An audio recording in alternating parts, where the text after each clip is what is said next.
The 20th century was the age of the machine. Cities expanded, buildings soared, and modernism redefined how we live. One man sought to merge the efficiency of machines with the soul of humanity, Le Corbusier. His work, examined by historians like Kenneth Frampton, remains essential to architectural discourse today.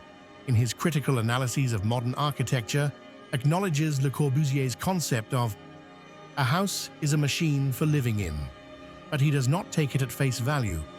Instead, he contextualizes it within a broader architectural philosophy, showing how it was more than just a cold, mechanistic approach. The result? Humanizing the machine.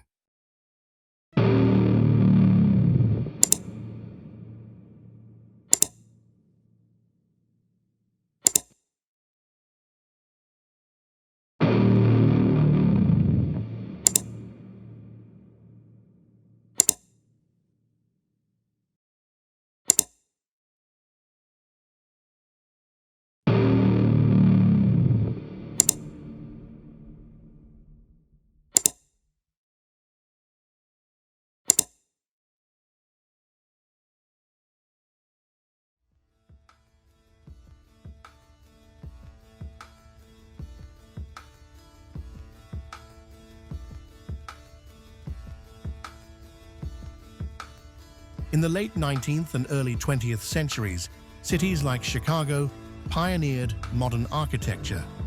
Steel-frame skyscrapers, like those of Louis Sullivan, defied tradition. Frank Lloyd Wright's Roby House, as Kenneth Frampton notes, in 10 canonical buildings, marked a shift toward functionalist space. Meanwhile, in Europe, architects like Adolf Loos and Mies van der Rohe rejected ornament. Le Corbusier was watching closely. Inspired by machines, he believed buildings should be as efficient as automobiles. However, from 1990 onwards, could it be argued that architecture had begun to move backwards, from designing at the human scale, monumentalizing the vernacular and the homogenization of space? How did we end up here?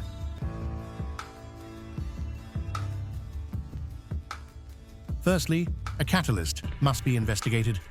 The idea of humanizing the machine was not developed by a single individual, but emerged as a reaction to the early 20th century industrial and modernist movements. So, what were triggers? What was the crisis? Modernism did not emerge in a vacuum. It was a response to multiple crises in the late 19th and early 20th centuries. Rapid urbanization led to overcrowded, unsanitary, and poorly built housing, particularly in industrial cities like London, Paris, and Chicago. Slums grew as workers moved into cities with no infrastructure to support them. An industrial effort was made to develop a potential solution using mass production techniques to create better housing. While in Europe, a revolution was taking place. The Bauhaus sought to merge industrial techniques with artistic craft within their curriculum. Architecture was no longer about decoration, but an economic way of thinking. But it wasn't just industry that changed architecture, it was war. World War I shattered Europe, discrediting the old order of grand palaces and decorative excess. Modernists saw their chance. Cities needed rebuilding, and it needed to be done fast.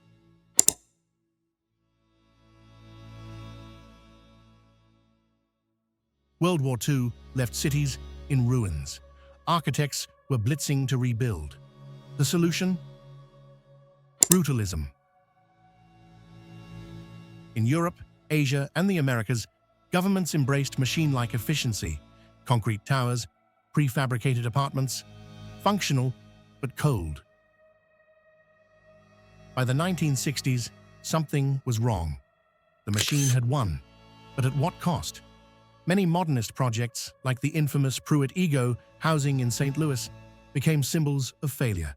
The machine aesthetic, stripped of warmth, created alienating spaces. Critics like Jane Jacobs fought back, calling for vibrant, walkable neighborhoods instead of lifeless zones of concrete. And architects like Alvar Aalto reintroduced curves, wood, and warmth, proving that modernism didn't have to be cold. Even Le Corbusier, the master of the machine aesthetic, changed. His chapel at Ronchamp, curved, sculptural, almost organic, was nothing like his earlier work. The man who once declared a house is a machine for living in had learned that architecture was more than just function. It was emotion.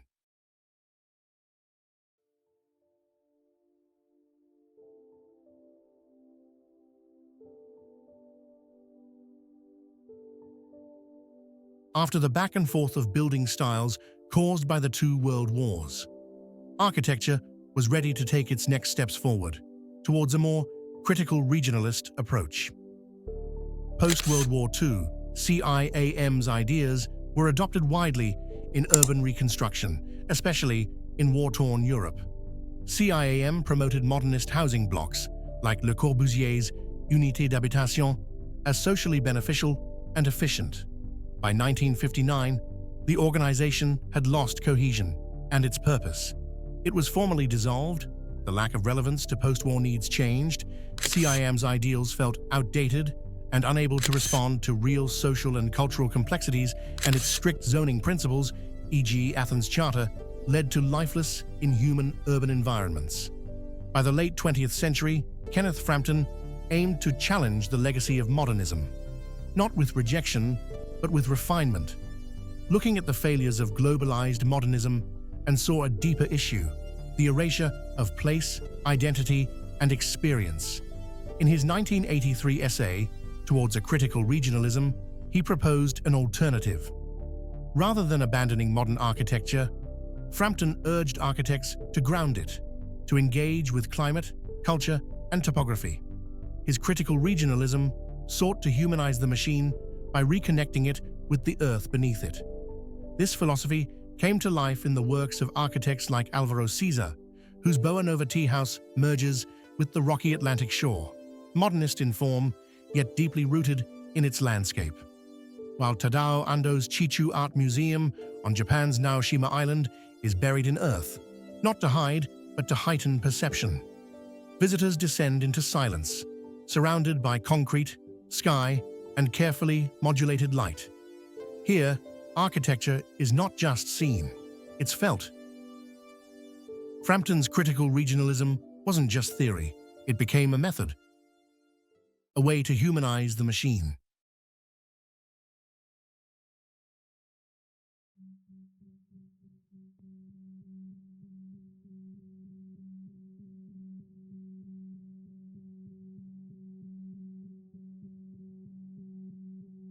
The machine changed architecture, but was it enough? Modernism had to evolve for the machine to get new parts. Today, architects still use the industrial methods for efficiency, but is now considered with a sensitivity to its nature. However, some groups still have shown zero interest to consideration.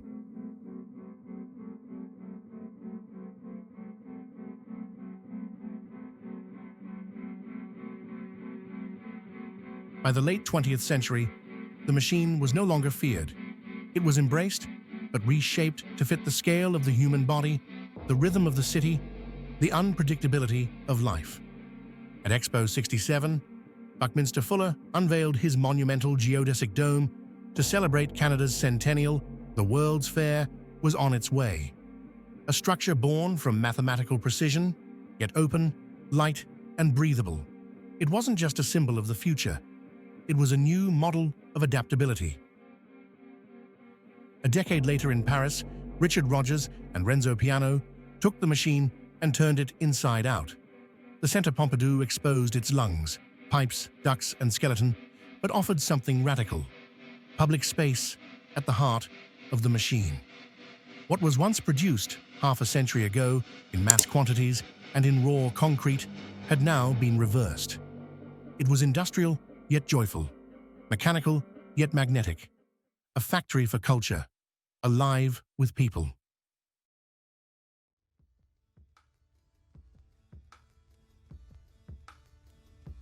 The architectural machine has always been a metaphor, one of order, precision, and possibility. But as Kenneth Frampton states in Towards a Critical Regionalism, architecture can only be sustained today as a critical practice if it assumes an arrière-garde position, resisting the placelessness and lack of identity of the universal civilization.